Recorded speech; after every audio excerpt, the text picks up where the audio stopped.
कहानी की शुरुआत में हम देखते हैं एक ताकतवर आदमी फिनिस्ट और उसके चेले एंडी को। इस वक्त ये दोनों जंगल में एक बहुत बड़े जंगली सुअर को पकड़ने जा रहे थे जो लोगों की फसलों को बर्बाद कर रहा था। गांव वाले उससे बहुत तंग थे। इस खतरनाक जानवर के सामने भी फिनिस्ट डरा नहीं। उसने एंडी से कहा कि सब मुझे हीरो मानते हैं, अगर मैंने इस सुअर को काबू में नहीं किया तो क्या इज्जत रह जाएगी मेरी। उसने हथियार उठाया और सुअर पर हमला किया, लेकिन इन छोटे हमलों से सुअर पर कोई भी असर नहीं हुआ। फिनिस्ट की मदद के लिए एंडी ने भी अपने हथियार से इस सुअर पर हमला बोल दिया, लेकिन उसका हथियार सुअर की नाक में चला गया और वो नींद से जाग गया। अब सुअर गुस्से में आ गया और एंडी की ओर बढ़ा, लेकिन तभी फिनिस्ट उसके आगे आ गया उसे रोकने के लिए। उसने पूरा जोर लगाया, लेकिन इस ताकतवर जानवर को रोक नहीं पाया। अपना थोड़ा सा जोर लगाकर ही सुअर ने फिनिस्ट को हवा में उड़ा दिया और आखिर में वो नीचे आकर सुअर के ऊपर ही गिरा। इस सुअर को काबू में लाने के लिए एंडी ने फिनिस्ट की तरफ एक रस्सी फेंकी। जैसे ही फिनिस्ट ने रस्सी पकड़ी, ये सुअर हवा में उड़ने लगा।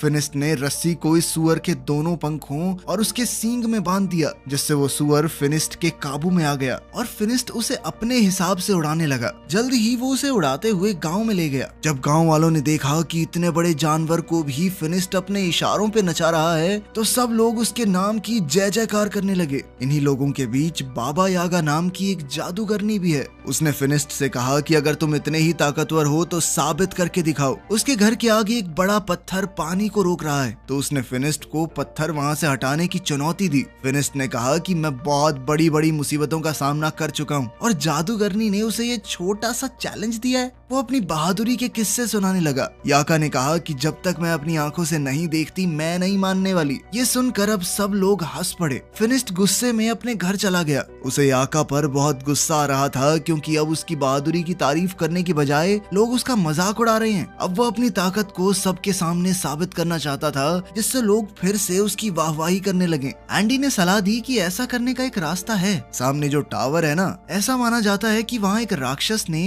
एक बेहद खूबसूरत लड़की को कैद कर रखा है, और वो लड़की एक राजकुमारी है। अगर तुमने उस राक्षस को मारकर राजकुमारी को आजाद कर दिया तो पूरी दुनिया में तुम्हारा नाम गूंजेगा। फिनिस्ट ने तय कर लिया कि वो इस राक्षस से जरूर लड़ेगा।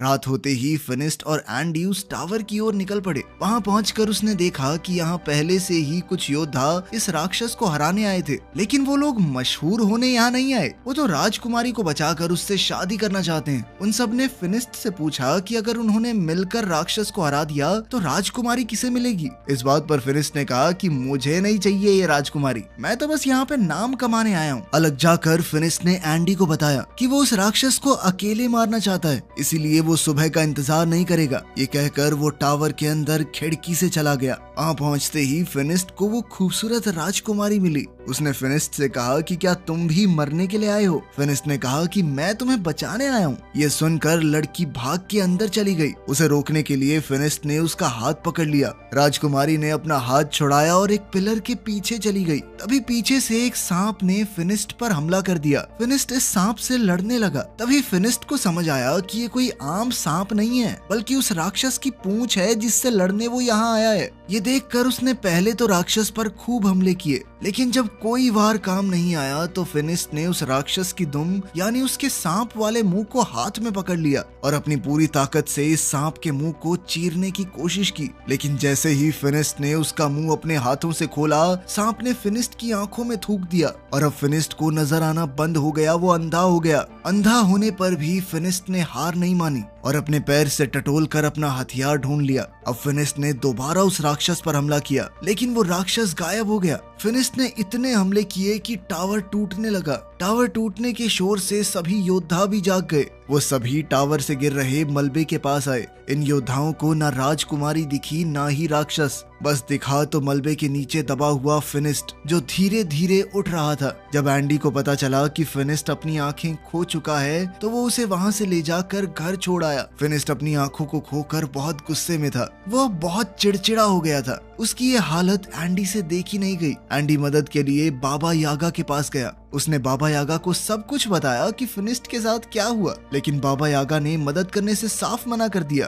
क्योंकि जब वो मुसीबत में थी तो फिनिस्ट ने भी उसकी मदद नहीं की थी। ये बात जब फिनिस्ट को पता चली तो वो बहुत उदास हो गया। इसी तरह वक्त गुजरता रहा। अब एंडी ने भी फिनिस्ट के पास आना बंद कर दिया था। वो अपने सारे काम बहुत मुश्किल से कर पाता। बाहर जाकर खाने पीने का सामान खरीद कर लाता, लेकिन बच्चे उसके फल चुरा लेते। अब उसके पैसे भी खत्म होने वाले थे। एक दिन एंडी फिनिस्ट के घर आया तो उसने गुस्से में एंडी से कहा कि उसके पास एंडी के लिए कोई काम नहीं है, तो तुम एक काम करो, कुछ और ढूंढ लो। ये सुनकर एंडी वहां से चला गया।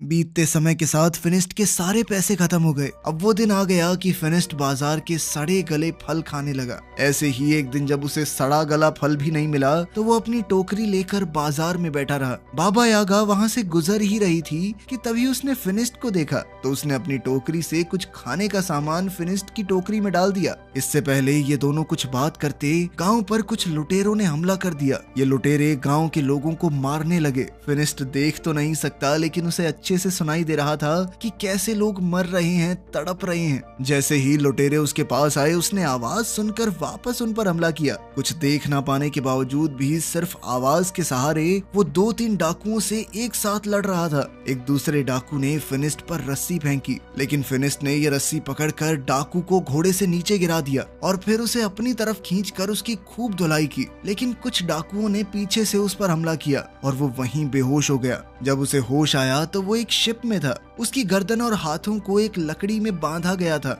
इस जहाज में बाबा यागा और गांव के काफी सारे लोग भी थे। फिर हमने देखा कि एंडी भी यहाँ है। वो जहाज में आजाद घूम रहा था। बाबा यागा ने पूछा कि तुम आजाद कैसे घूम रहे हो? तो उसने कहा कि मैंने इन डाकुओं को यकीन दिला दिया है कि मैं इनकी तरफ ही हूँ, मैं इनकी मदद करूंगा। साथ ही वो गांव वालों के ऊपर डाकुओं के लिए नजर भी रखेगा। एंडी के पास इस वक्त एक सोने का चिराग है जो उसने डाकुओं से चुराया था। उसने कहा कि वो इस चिराग को बेचकर खूब पैसे कमाएगा। जैसे ही एंडी ने इस चिराग को रगड़कर साफ किया तो उसमें से एक जिन बाहर निकला। उसे देखकर सब घबरा गए, यहाँ तक कि एंडी भी। नीचे का शोर सुनकर एक डाकू वहां आ गया, लेकिन जिन ने इस डाकू को मारकर ऊपर फेंक दिया। जब जिन एंडी के पास गया उसकी ख्वाहिश पूछने, तो एंडी ने कहा कि वापस चिराग में चले जाओ, और वो जिन दोबारा से चिराग में चला गया। ऊपर से एक डाकू आया और एंडी के गले पर तलवार तान कर अपना चिराग उससे वापस ले लिया, और कुछ ही देर में ये जहाज अरेबिया पहुंचा। गांव से लाए हुए सभी लोगों को गुलाम के तौर पर बेचने के लिए खड़ा कर दिया गया। वहां एक नकाबपोश आदमी आया और उसने फिनिस्ट, बाबा यागा और एंडी को खरीद लिया। वो उन्हें अपने महल में ले गया। वहां पहुंचते ही सभी लोग इतना बड़ा महल देखकर हैरान रह गए। इस महल में रोबोट काम कर रहे थे, हालांकि ये बहुत ही पुराना जमाना है। तभी उस आदमी ने अपने चेहरे से नकाब हटाया। उसने कहा कि हैरान मत हो, मैं एक साइंटिस्ट हूँ और ये सभी रोबोट उसी ने बनाए थे। इस आदमी ने बताया कि उसने और भी बहुत सी मशीनें बनाई हैं जिससे इंसानों का काम आसान हो सके। फिनिस्ट ने इस आदमी को अपनी कहानी बताई कि कैसे वो पहले एक बहुत ताकतवर योद्धा था और अंधा होने के बाद उसकी जिंदगी नर्क हो गई। साइंटिस्ट ने कहा कि मैंने तुम्हारे और बाबा यागा के बारे में सुना है। यह आदमी गुलामों को खरीदकर उन्हें आजाद कर देता है। जैसे ही खाने का वक्त हुआ, साइंटिस्ट ने अपने रोबोट से खाना मंगवाया। ये देखकर तो सब लोग बहुत इम्प्रेस हो गए। इन सबको लगा कि ये कोई जादू है, लेकिन साइंटिस्ट ने बताया कि ये कोई जादू वादू नहीं है, मैं पिछले 500 साल से इनके ऊपर काम कर रहा हूँ। ये सुनकर यागा हैरान हो गई और कहा कि तुम 500 साल से इतने जवान कैसे हो? इस पर साइंटिस्ट ने कहा कि मैंने एक ऐसा केमिकल तैयार किया था जिसे कर लोग हमेशा के लिए जवान बने रह सकते हैं। अब वो उन तीनों को अपनी लैब दिखाने ले गया। वहां जाकर फिनिस्ट ने पूछा कि तुमने ये केमिकल कैसे तैयार किया और क्या उसे पीकर मेरी आंखें भी वापस आ सकती हैं? साइंटिस्ट ने कहा कि उससे तो नहीं हो पाएगा, लेकिन मेरे पास एक दूसरी चीज है। उसने फिनिस्ट को एक चश्मा पहनाया जिससे उसे दोबारा सब कुछ दिखने लगा। साइंटिस्ट का मानना था कि साइंस की मदद से कोई भी चमत्कार किया जा सकता है, और जो लोग जादू का इस्तेमाल करते हैं वो दुनिया को नुकसान पहुंचाते हैं, और इन नुकसान पहुंचाने वाली चीजों को खत्म करने के लिए ही उसने एक मशीन बनाई है। अपनी बात को साबित करने के लिए उसने वो चिराग निकाला जो उसने लुटेरों से खरीदा है। यागा ने कहा कि ये खतरनाक हो सकता है, लेकिन साइंटिस्ट रुका नहीं। उसने चिराग को घिसा और उसमें से जिन निकला। उसने अपनी मशीन चला दी जिसने जिन को अपने अंदर खींच लिया, जिसके बाद उसने कहा कि देखा, मेरे आविष्कार ने जीनी को खत्म कर दिया। उसी रात साइंटिस्ट को पता चला कि पास की एक पहाड़ी पर एक राक्षस है जो आम आदमियों को नुकसान पहुंचा रहा है। है। साइंटिस्ट ने कहा कि उसे तो पकड़ना ही होगा। जब ये बात फिनिस्ट को पता चली कि इस राक्षस का शेर जैसा मुंह है और सांप जैसी दुम, तो फिनिस्ट तुरंत समझ गया कि ये तो वही राक्षस है जिसने उसे अंधा किया था। फिनिस्ट ने साइंटिस्ट से कहा कि मैं भी साथ चलूंगा, मुझे उस राक्षस से बदला लेना है। लेकिन साइंटिस्ट उसकी जान को खतरे में नहीं डालना चाहता। इस पर फिनिस्ट ने कहा कि आपने मेरी मदद की है, इसलिए मैं भी आपकी मदद करूंगा। इसके बाद साइंटिस्ट ने फिनिस्ट को एक गैजेट दिया जिसे अगर राक्षस के पास रखा जाए तो वो खुद ही उसमें कैद हो जाएगा। रात को बाबा यागा इस साइंटिस्ट की लैब में घुस गई। वो यहाँ से उस केमिकल को पीना चाहती थी ताकि वो भी हमेशा जवान रहे, लेकिन साइंटिस्ट ने उसे पकड़ लिया और कहा कि अगर तुम लोग राक्षस को लाने में कामयाब हो गए तो मैं खुद ही तुम्हें उस केमिकल का थोड़ा हिस्सा दे दूंगा। अगले दिन जब वो सभी लोग जाने के लिए तैयार हुए तो साइंटिस्ट ने उन्हें अपनी स्पेसशिप दिखाई जिसकी मदद से वो वहाँ बहुत जल्दी पहुँच सकते हैं। उसने उन सबको उसे चलाना सिखाया। जाने से पहले साइंटिस्ट ने कहा कि मुझे वो राक्षस जिंदा चाहिए। साइंटिस्ट ने फिनिस्ट के हथियार को भी बेहतरीन बना दिया था। अब उसमें एक बटन था जिसे दबाते ही वो सब किया जा सकता है जो एक मामूली हथियार पहले नहीं कर पाता। अब उन्होंने उस उड़न तश्तरी में बैठकर अपना सफर शुरू किया और जल्द ही ये लोग उस पहाड़ी पर पहुंच गए जहां वो राक्षस है। काफी देर तक ढूंढने के बाद आखिरकार फिनिस्ट को उस राक्षस के पांव के निशान मिल गए। वो निशान एक गुफा के अंदर जा रहे थे।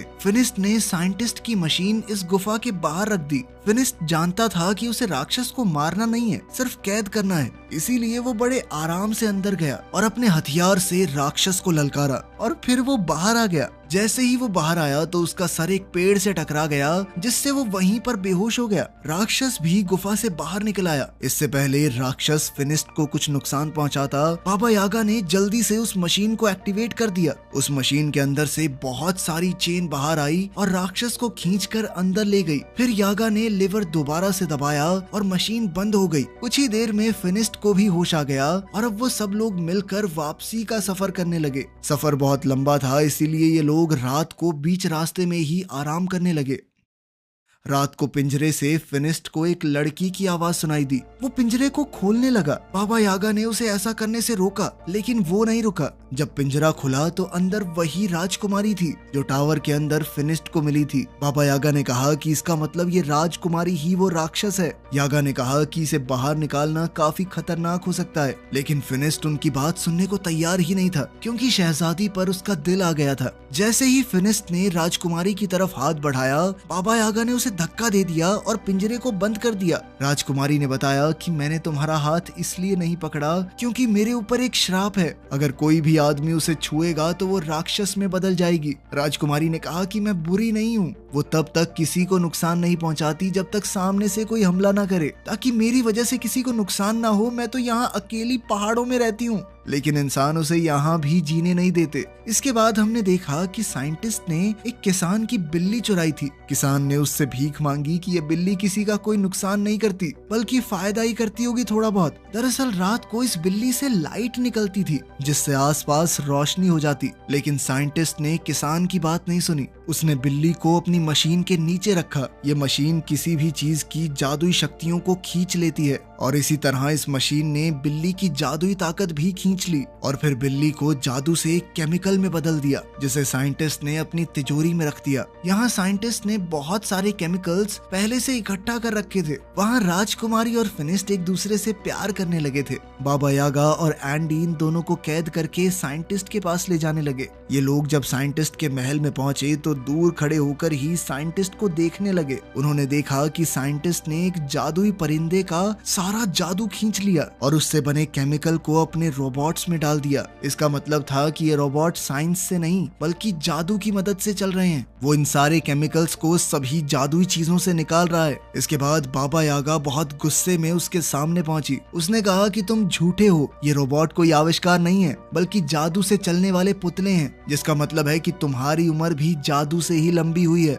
वो जादू जो साइंटिस्ट ने मासूम जानवरों को मारकर हासिल किया है। ये सुनकर साइंटिस्ट को गुस्सा आ गया और उसने कहा कि मेरा सच जो भी जान जाए वो जिंदा नहीं बचता। इसके बाद बाबा यागा और एंडी डर कर वहाँ से भागने लगे। बाबा यागा ने फिनिस्ट और शहजादी को भी आजाद कर दिया क्योंकि वो जान गई थी कि ये साइंटिस्ट इस राजकुमारी के साथ भी यही करेगा। राजकुमारी ने बताया कि वो साइंटिस्ट को जानती है, वो काफी समय से उसके पीछे पड़ा है। तभी साइंटिस्ट भी वहाँ पहुँच गया। उसने अपने सारे रोबोट्स को इकट्ठा कर लिया ताकि उनमें से कोई भी भाग ना पाए, और फिर राजकुमारी के अंदर से भी उसके जादू को अपनी मशीन से खींचने लगा। फिनिस्ट ने उसे बचाने की कोशिश की लेकिन वो बंधा हुआ था। वो उसे बचा तो नहीं सकता था, लेकिन उसने राजकुमारी का हाथ पकड़ लिया ताकि वो राक्षस में बदल जाए। राक्षस बनते ही राजकुमारी ने अपनी जंजीरें तोड़ दी और वहाँ से भाग गई। मौका पाकर बाबा यागा और फिनिस्ट भी वहाँ से बच निकले, लेकिन साइंटिस्ट के आदमी उनके पीछे लग गए। बाबा यागा ने उनसे बचने के लिए अपने जादू का इस्तेमाल किया। उसने तरबूज के बीज उन पर फेंके जो अचानक तरबूजों में बदल गए।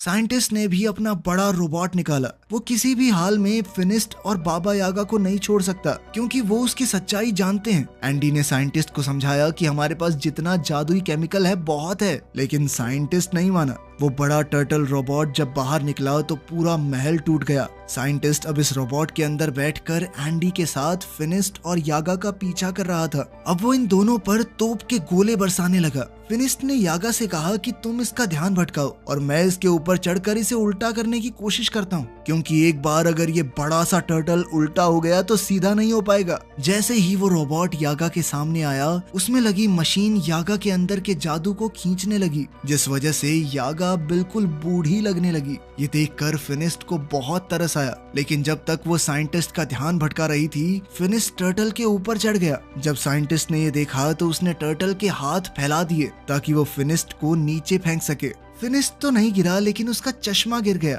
अब उसे दिखना बंद हो गया था। बाबा यागा ने जैसे ही ये देखा तो वो फिनिस्ट की मदद करने लगी, उसे बताने लगी कि कैसे लड़ना है, कहाँ जाना है। इतनी ही देर में राक्षस बनी हुई वो राजकुमारी वहाँ आ गई। उसे देखकर साइंटिस्ट डर गया। वहीं फिनिस्ट ने टर्टल के गले में जंजीर बांध दी और उसे उल्टा करने लगा, जिसके बाद टर्टल के अंदर मौजूद सारा जादुई केमिकल नीचे गिरने लगा। साइंटिस्ट ने अपने जादुई पंखों से वहाँ से बच निकलने की कोशिश की, लेकिन उसके जादुई पंखों ने काम नहीं किया और वो नीचे उस जादुई केमिकल में गिरकर मर गया। वहीं फिनिस्ट भी अब थक कर बेहोश हो गया था। राजकुमारी उसे वहां गिरा हुआ देखकर रोने लगी, क्योंकि उसे डर लग रहा था कि इसे कुछ हो तो नहीं गया। वो फिनिस्ट से सच्चे दिल से प्यार करने लगी थी। जैसे ही शहजादी के आंसू फिनिस्ट की आंखों में गिरे तो उसे अचानक ही होश आ गया, साथ ही उसकी नजर भी वापस आ गई थी। फिनिस्ट ने उससे अपने प्यार का इजहार किया और हमेशा राजकुमारी के साथ रहने का वादा भी, लेकिन राजकुमारी ने कहा कि अपने श्राप की वजह से मैं तुम्हारे साथ नहीं रह सकती। फिनिस्ट उदास हो गया और अपने बाकी साथियों के साथ गांव वापस आ गया, लेकिन अभी भी वो राजकुमारी की याद में खोया हुआ था। जब बाबा यागा दोबारा जवान होने का रास्ता ढूंढ रही थी तो उसे राजकुमारी के श्राप को तोड़ने का तरीका भी मिल गया। वो खुशी से फिनिस्ट के पास गई और ये खुशखबरी उसे दी। उसने बताया कि ये श्राप शहजादी को जानबूझकर दिया गया है, इसमें उसकी कोई गलती थोड़ी है, और अब उनका अगला काम राजकुमारी के श्राप को काटना ही होगा। लेकिन वो शायद इस मूवी के अगले पार्ट में दिखाया जाएगा, जो कि अभी आया नहीं है। वीडियो पसंद आई तो लाइक कर देना, चैनल को सब्सक्राइब कर देना और 1 मिलियन जल्दी से करवा दो प्लीज। अब रुका नहीं जा रहा भाई।